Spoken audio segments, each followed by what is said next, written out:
Well, hey there again, everyone. This is Bob from Bossrox DIY Solar, and I'm reviewing this new charger here made by Bateria Power, and they call this a Sunrock charger. And this is a 100 amp model, and I've got it out of the box, and I popped the hood on it to show you what it looks like on the inside. And this thing's pretty beefy. It weighs about 10 pounds. So you see there's three large capacitors. It's got a fuse bank right there, and you can see over here there's a big old copper coil there, and then it's got two heat sinks with some pretty good sized vents on it. So this looks like a pretty serious charger here. So let's get this thing put back together, get it hooked up, and see what it'll do. Alright guys, well I got it hooked up now, but it's nighttime, so I can't do any testing on it until tomorrow. So what I'm going to do is I'm just going to tell you some of the things I've discovered about it since I've been messing around with it for a little while tonight. And first thing I'm impressed with is it reads the voltage accurately. Now on my growatts here, none of them read accurately.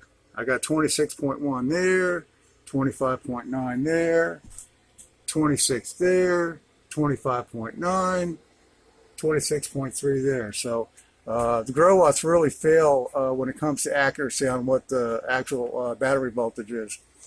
And one of the other problems I'm having with the growatt, which I'm hoping this Bateria here will be better on, is I have a tendency to over panel these chargers here.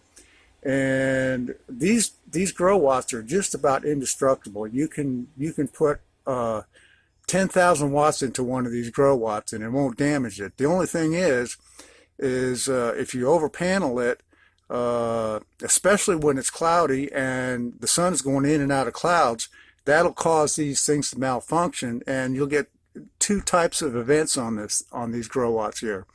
On one event, what it'll do is it'll just quit charging altogether, and what you have to do to recover it is to shut down the solar panels to it, shut off the inverter, then turn the inverter on, and then turn your panels back on, and that'll recover it until it happens again.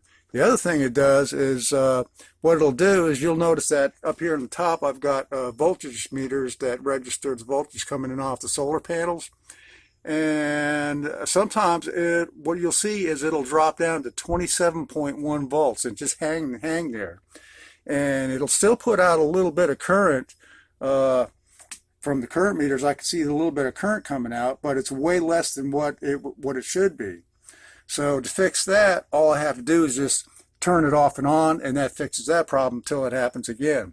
So these things are pretty buggy and they're rather annoying, but as far as durability, you can't destroy these things. So I'll give them credit for that.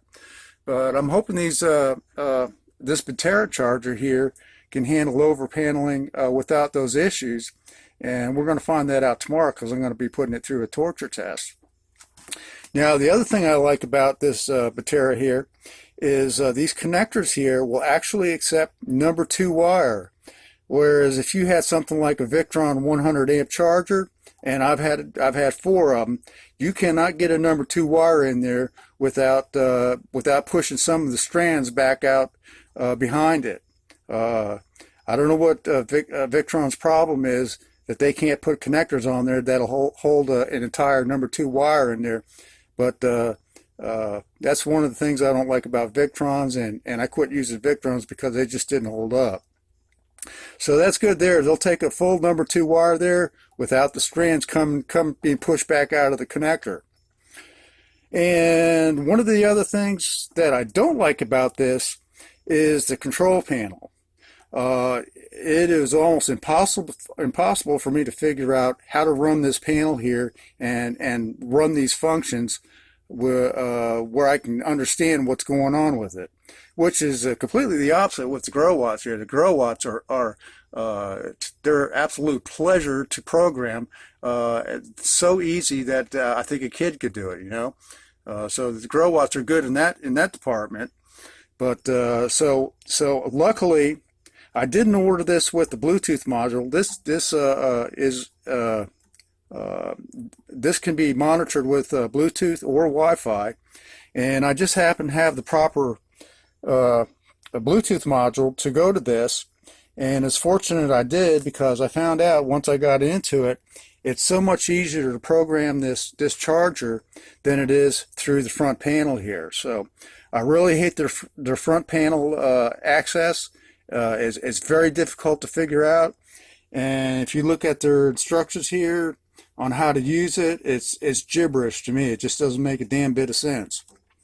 So I'm not real crazy about the Bateria when it comes to their front panel usage. So anyways, tomorrow we'll get into torture testing this thing here to see how it puts out, and whether or not I can get any malfunctions out of it by over-paneling it. And hopefully this will handle the over-paneling better than the growatts will. And if it does, I'm going to be replacing all my growatts with this Bateria here. So stay tuned. We'll see what happens tomorrow. Okay, we're back, and I've had all day to play with this Bateria charger and find out what it can and cannot do, and I'm going to tell you all about it.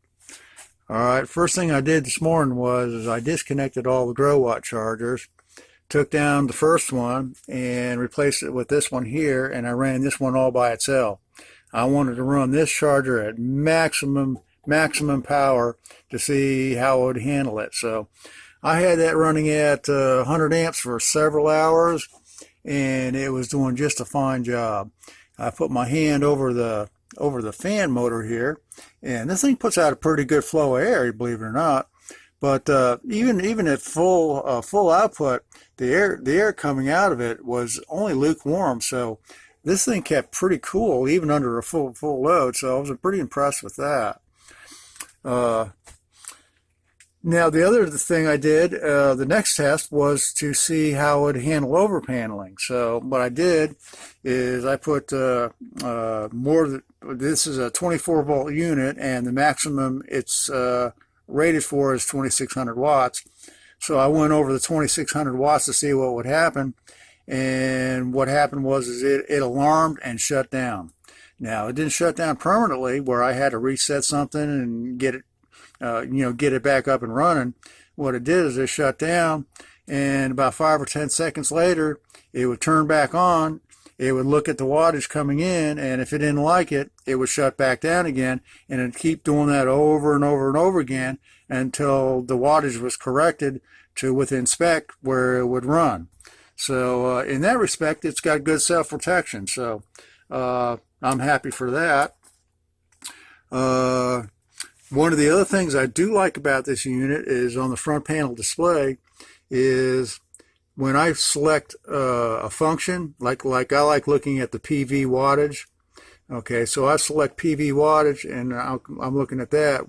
Once I select PV wattage, it'll stay on that function as long as until I change it to something else.